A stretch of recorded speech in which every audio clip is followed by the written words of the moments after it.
யாருமே சொல்லக்கூட்டீங்களா? ஸோ நம்ம இதோட மிச்சமாக அதுலேருந்து கண்டினியூ பண்ணலாம். எதோட மிச்சம்தானா ஸோ தயங்க இந்த மாதிரி வில்லத்தனமாக பேசியிருப்பான். ஸோ ஜேக்கு செம்ம ஷாக்காக இருப்பான் இதெல்லாம் கேட்டுட்டு. ஸோ இதோட தான் மிச்சம்தான், வாங்க கதைக்குள்ளே போகலாம். ஜேகே ரொம்ப செம்ம ஷாக்காக நிற்கிறான். என்னது நீயா? ஆமாம் நானே தான். என்ன இப்போவாது ஞாபகம் வந்துச்சா மிஸ்டர் இன்ஸ்பெக்டர் ஜேகே? நம்ம தயங்க இந்த மாதிரி நம்ம ஜேகே பார்த்து சொன்னோம்னா ஸோ ஜேகே தயங்க பார்த்துட்டு, இதானே என் ஒய்ஃபை கடத்தினது ஆள் விட்டு?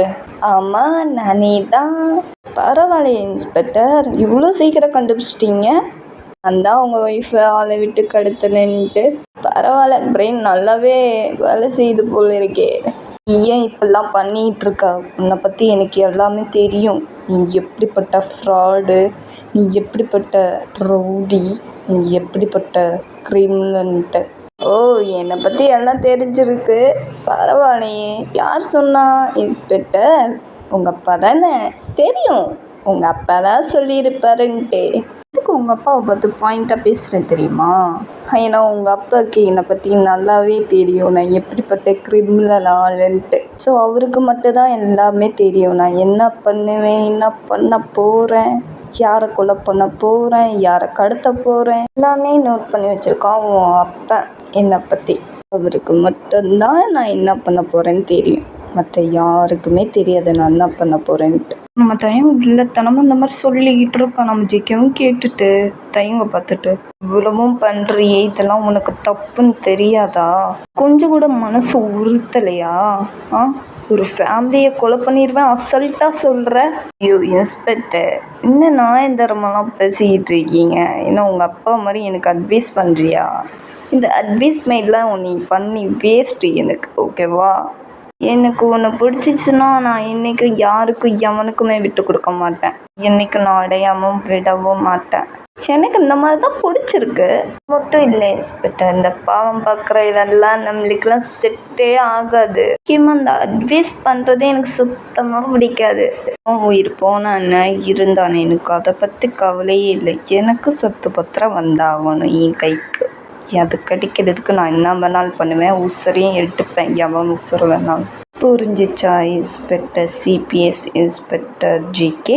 நம்ம தயம் வில்லத்தனமாக இந்த மாதிரி பேசிகிட்டு இருப்பான் ஜிகே கிட்ட. ஸோ ஜிகேக்கு சரியாக கோபப்படுது. டக்குன்னு டைம் ஷாட்டை பிடிச்சிட்டு, நீ இப்படிலாம் பண்ணுறதுக்கெலாம் கண்டிப்பாக உனக்கு தண்டனை நான் வாங்கி கொடுப்பேன்டா.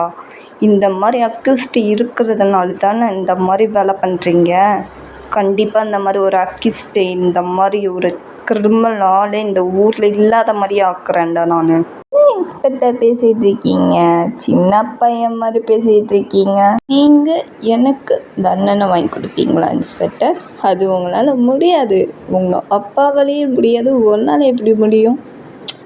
வாய்ப்பே இல்லை. மாதிரி ஒரு ஒர்க்கிஸ்ட் இந்த ஊரில் இல்லாத மாதிரி ஆக்கிடுவீங்களா?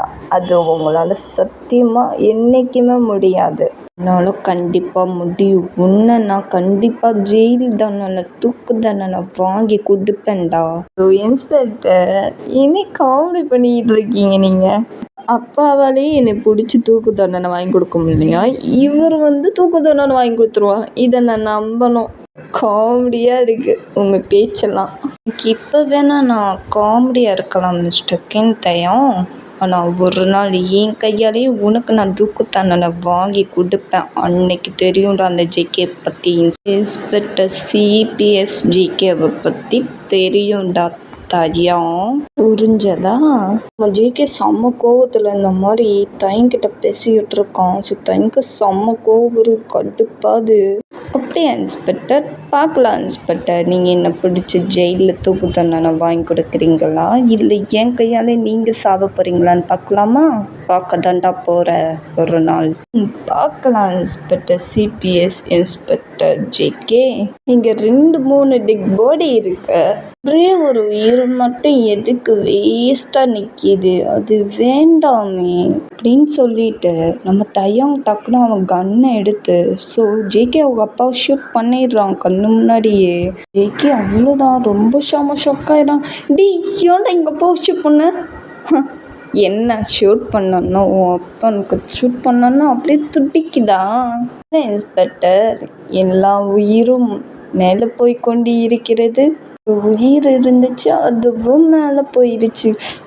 உன்னை நான் என்னைக்காவது ஒரு நாள் உனக்கு இருக்குடா, என் கையால் தான்டா உனக்கு சாவு தண்டனையும் கொடுப்பேன். பார்க்கலாம் இன்ஸ்பெக்டர், பார்க்கலாம்.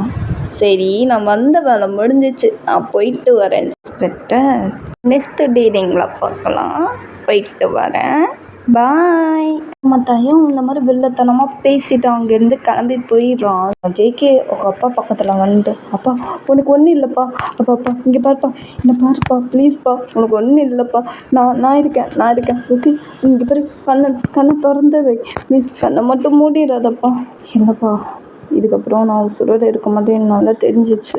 இனிமேல் நீ தான் எல்லாமே பார்த்துக்கணும். அந்த பிள்ளைத்தனமான அந்த தையம் இருக்கானே, அவன் ரொம்ப கிரிமினல், அது உனக்கு தெரியும்ல?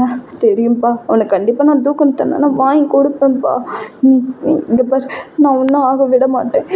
நான் ஆம்புலன்ஸ் கால் பண்ணேன். வேணாம்ப்பா, இங்கே பாரு, எல்லா பொறுப்பும் உன்கிட்ட நான் கொடுத்துருக்கேன். மட்டும் அப்பாவுக்கு நிறைவேற்றிருப்பா. அவனை ஜெயிலில் எப்படியாவது நீ பிடிச்ச அவனுக்கு தூக்கு தண்டனை மட்டும் வாங்கி கொடுத்துரு, புரிஞ்சதா? நீ சொல்லிட்டீங்களா, நான் கண்டிப்பாக அவனுக்கு தூக்கு தண்டனை வாங்கி கொடுக்க, உங்களுக்கு நான் ஒன்றும் ஆக விட மாட்டேன். இல்லைப்பா, அப்பா இன்னைக்காவது ஒரு நாள் போய் தானே ஆகணும், அது இப்போவே போகணும். அப்பா என்னப்பா பேசுகிறீங்க, நீங்களாம் இப்படிலாம் பேசாதீங்கப்பா. சரிப்பா, பேசலப்பா, ஆனால் ஒன்று, இந்த மாதிரி ஒரு கிரிமினல் நம்ம ஊரில் எந்த ஊர்லேயுமே இருக்கக்கூடாது. அதை நீ தான் பார்த்துக்கணும், புரியுதா? ஸோ ஜேகேப்பா இந்த மாதிரி அழுதுகிட்டே பேசிகிட்டு இருக்காங்க 2 பேருமே. ஸோ ஜேகேப்பா அப்படியே இறந்தும் போயிடுறாங்க. ஸோ ஜேகேக்கு அவ்வளோதான், அப்படியே செம்மையாக அவங்க அப்பா ஹக் பண்ணி பயங்கரமாக கதறி அழுதுருக்கான். ஸோ ஜாரா குட்டியும் அண்ணன் பக்கத்தில் வந்துட்டு, அண்ணா என்னாச்சு, ஏன் எல்லாரும் படுத்து கிடக்காங்க கீழே அப்படின்னு சொல்லிட்டு ஜாரா குட்டியை அவங்க அண்ணன்ட்ட கேட்டுட்ருக்கா ஜேகிட்ட. நம்ம ஜேகேக்கு ஜாரா குட்டிகிட்ட என்ன சொல்கிறது, என்ன சொல்லி சமாளிக்கிறதுனே தெரியாமல் அப்படியே யோசிச்சுட்டு முழிச்சுட்டு நிற்கிறான். ஓகேடா, அதோட இந்த எபிசோட் வந்து நெக்ஸ்ட் எபிசோடில் பார்க்கலாம். ஸோ ஜேகே ஜாரா குட்டிகிட்ட உண்மையை சொல்வானா மாட்டானா, என்ன சொல்லி சமாளிக்க போகிறான் ஜாரா குட்டிக்கிட்ட, இதுக்கப்புறம் நம்ம ஜேகே என்ன பண்ண போகிறான், ஸோ அடுத்த டைம் என்ன பிளான் பண்ணி வச்சுருக்கான், என்ன பண்ண போகிறான், நெக்ஸ்ட் எபிசோடில் பார்க்கலாம். நான் கிளம்ப டைம் பிடிச்சிருந்தா லைக் பண்ணுங்கள், ஷேர் பண்ணுங்கள், கமெண்ட் பண்ணுங்கள், சப்ஸ்கிரைப் பண்ணுங்கள். Love you sir, I bye.